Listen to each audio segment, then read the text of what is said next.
শনিবার দুপুরে প্রকাশিত হয়েছে এসআইআর এর পূর্ণাঙ্গ ভোটার লিস্ট। আর সেই লিস্ট বিএলওর মাধ্যমে বুথে বুথে টাঙিয়ে দেওয়া হচ্ছে। পশ্চিম পাঁশকুড়া বিধানসভা 93 নম্বর বুথের বিএলএ 2 তথা কেশাপাট মণ্ডলের ভাইস প্রেসিডেন্ট প্রসেনজিৎ পাল জানান, তার বুথের ভোট কেন্দ্র দক্ষিণ মেছগ্রাম পূর্ণচন্দ্র বালিকা বিদ্যালয়ে এই ভোটার লিস্ট টাঙিয়ে দেওয়া হয়েছে। ভোটাররা এসে দেখে যাচ্ছে তাদের নাম রয়েছে কিনা। তিনি আরও বলেন, তার এলাকায় প্রায় 8 জনের নামের পাশে ডিলিট লেখা রয়েছে, তাদের আশ্বাস দেওয়া হয়েছে।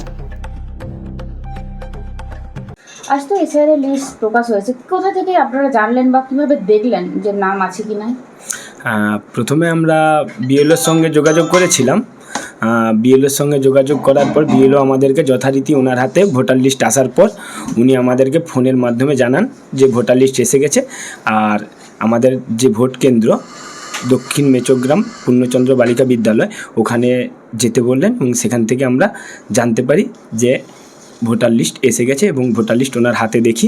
তারপর আমরা যথারীতি নিয়ম অনুযায়ী বিএলওর হাত ধরেই আমরা ওখানে টাঙিয়ে দিই। আচ্ছা, লোকজন আসছে দেখার জন্য? হ্যাঁ, গ্রামবাসী আসছে। সঙ্গে সঙ্গে আমরা খবর পাওয়ার প্রায় 15 মিনিটের মাথায় আমরা পৌঁছে গিয়েছিলাম, তো তাই সবাইকে সব কিছু খবর দিতে পারিনি। কিন্তু পরবর্তীকালে অনেকগুলো ফোন এসছে, তার মাধ্যমে আমরা বুঝতে পারছি মানুষজন যাচ্ছে এবং তাদের নামগুলো দেখছে। আপনার এলাকার বা আপনার বুথে কতগুলো নাম বাদ দিয়েছে?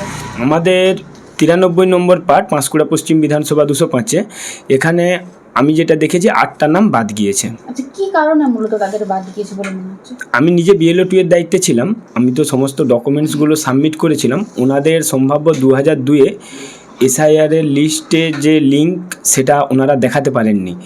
তার পরিবর্তে যে ডকুমেন্টসগুলো দেখানো হয়েছিল সেই কারণেই হয়তো বাদ গিয়েছে। এটার জন্য দায়ী আমাদের মাননীয় মুখ্যমন্ত্রী মমতা ব্যানার্জি। কারণ উনি ডাটা এন্ট্রি অপারেটর যদি আজকে দিয়ে দিতেন, আজকে এই নামগুলো বাদ যেত না।